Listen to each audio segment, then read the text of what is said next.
दोस्तों हमेशा याद रखना, ओवर थिंकिंग तभी होती है जब हमें सेल्फ डाउट होता है।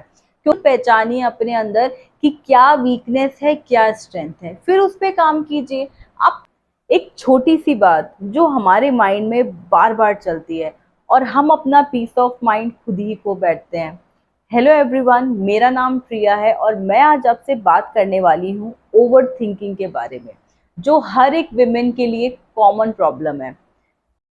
आज मैं आपको बताऊंगी ऐसे 5 टिप्स जिससे आप ओवर थिंकिंग से दूर भी हो सकते हैं और अपने लाइफ में क्लैरिटी भी पाएंगे। हम विमेन, हमारी फैमिली, करियर, रिलेशनशिप्स, बहुत सारी चीजें, इन सब चीजों को इतना सोच लेते हैं कि दिमाग टायर्ड हो जाता है। और रिजल्ट क्या निकलता है? एंजाइटी, स्ट्रेस, डिप्रेशन, और नींद भी खराब होती है और परेशानी अलग। अब करना क्या है? Number 1, right it down. एक पेज निकालिए और उसको लिखिए। आप जो भी चीज सोच रही है ना, वो एक प्रॉब्लम भी हो सकती है, कुछ काम भी हो सकता है, कुछ भी। आप उस चीज को पेपर में लिखिए। अब आप पेपर में लिख चुकी हैं, अब लिखने से क्या होगा? जो आप माइंड में चीजें सोच रही थी ना, तो माइंड आपका अभी बहुत भारी था, लेकिन जैसे ही आपने उसको लिख दिया तो माइंड अब लाइट हो चुका है, थोड़ा सा काम हो जाएगा। अब दूसरी चीज आपको क्या करनी है? नंबर 2, आपको एक मैप बनाना है कि आप उस प्रॉब्लम का जो सॉल्यूशन है वो क्या क्या सोच रही हैं, कि भाई जो भी आप चीज सोच रही हैं उसके सॉल्यूशंस क्या क्या हैं, किस किन तरीकों से वो चीजें सॉल्व हो सकती हैं।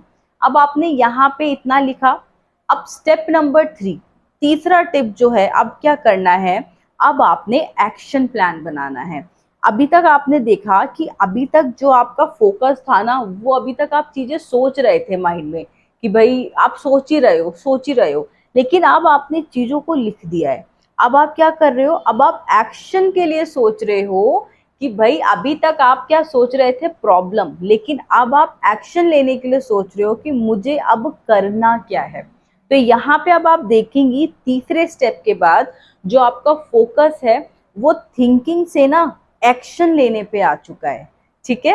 अब फोर्थ पे आपको क्या करना है? देखो, फोर्थ यहाँ पे बहुत इंपॉर्टेंट है और सारी जो ओवर थिंकिंग की जड़ है ना, वो यही फोर्थ नंबर है।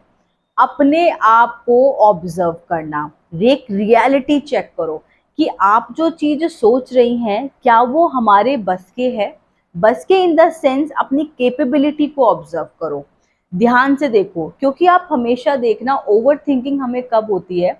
जब हम किसी भी चीज को लेके ना श्योर नहीं होते, एक सेल्फ डाउट रहता है, तभी हम सोचते हैं। आप कभी भी अब ये चीज सोचना। लेकिन यहाँ पे आपको क्या करना है? यहाँ पे आपको अपनी कैपेबिलिटी को देखना है। एक रियलिटी चेक करो, एक फेयर पिक्चर अपने बारे में देखो। अब इसमें देखो, शर्म किस चीज की? कोई शर्म नहीं है। हम ये चीजें किसी और को तो बता नहीं रहे हैं, हम तो भाई अपने बारे में ही उन चीजों को लिख रहे हैं। तो यहाँ पे तो भाई वैसी कोई चीज है ही नहीं। ठीक है। तो और आपको भी पता है कि खुद से बेहतर किसी और को कोई नहीं समझ सकता। हम खुद अपने आप को बहुत अच्छे से जानते हैं। तो आपको उन चीजों को लिखिए, अपनी कैपेबिलिटी लिखिए कि भाई जो ये चीज मैं सोच रही हूँ, क्या मैं ये कर सकती हूँ? और अगर नहीं कर सकती हूँ तो ठीक है, मुझे किन किन चीजों पे काम करना है। तो यहाँ पे आप देख रही हैं, आप दो चीजें कर रही हैं, एक रियलिटी चेक भी हो रही है, आपकी वीकनेस भी आपको दिख रही है, और यहाँ पे आप उस वीकनेस को लेके काम भी कर रहे हो। तो आप यहाँ पे अब और बिजी हो गए। अब ओवर थिंकिंग तो हो ही नहीं रही है ना, क्योंकि अब आप परेशान नहीं हो कि ये मुझसे होगा नहीं होगा, कि है ये काम।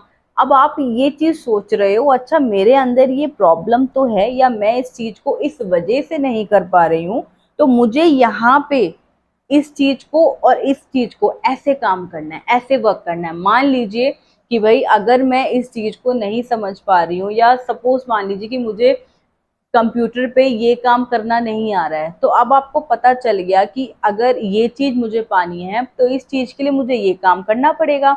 अगर अब ये काम मुझे नहीं आता है तो इस चीज को मैं सीखूंगी।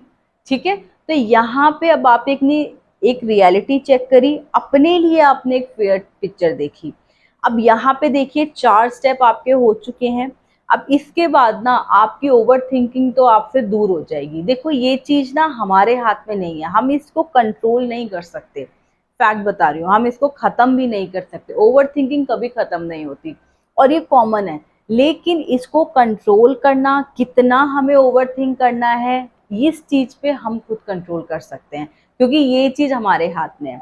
अब लास्ट स्टेप क्या है, देखो लास्ट स्टेप पे ना आपको सेल्फ केयर, अपने बारे में देखना है।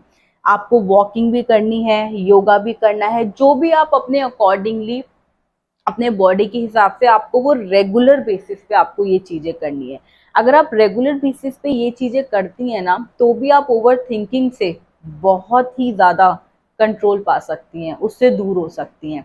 ठीक है, तो आपको लेकिन ये करना है। एक जो भी आपका रूटीन है, चाहे आप सुबह जा रही हैं, चाहे आप शाम को जा रही हैं, जब भी जाएं, इन चीजों को लेकिन आपने स्किप नहीं करना, क्योंकि होगा, अगर आप कोई भी चीज सोचोगे ना, तो आपको ये चीजें करने का मन नहीं करेगा, कोई काम करने का फिर मन नहीं करता। लेकिन आपको ये चीजें स्किप नहीं करनी है। अब आप ये 5 टिप्स को अपनाइए और जरूर आप देखिए कि आपके अंदर क्या चेंजेस आएंगे। जो भी आप ये अभी तक ओवर थिंकिंग जिस चीज के लिए भी सोच रही थी ना, अब ये अभी से जैसे ही आपने वो चीजें लिखी ना, और वो 4 स्टेप भी आपने अगर कर लिए, तो आपकी ओवर थिंकिंग उसी वक्त कम हो जाएगी।